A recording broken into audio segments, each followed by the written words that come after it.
Одложена седницата на судскиот совет на која требаше да се избере нов председател. Драмата во ова самостојно тело продолжува. За сега не се познати причините за одложувањето, но од судскиот совет велат дека седницата нема да се одржи денеска. Ова требаше да биде втор обид да се избере заменик на разрешената Весна Дамева, откако низиниот заменик Селим Адеми минатата недела ја одложи седницата за денеска поради немање на кворум. Дамева беше разрешена во тензична атмосфера, кавги и бројни препукувања, откако членовите на Советот ја обвинија претседателката дека го криела писмото од американската амбасадорка Анџела Аѓелер.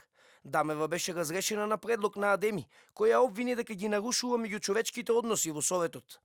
Разрешувањето на Дамева се случи со 7 гласа за, што е спротивно на деловникот за работа, бидејќи во гласовите не треба да се смета гласот на предлагачот. Во овој случај тоа беше подпредседателот Селим Адеми.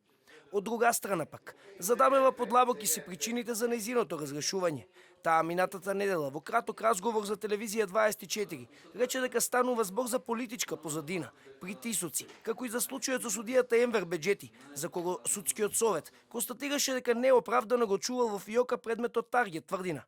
Разрешувањето на Дамева предизвика лавина реакции пред се од правната фела, а иако станува збор за самостојно тело, и антикорупционерите, но премиерот и претседателот исто така повикаа на средување на односите во Советот.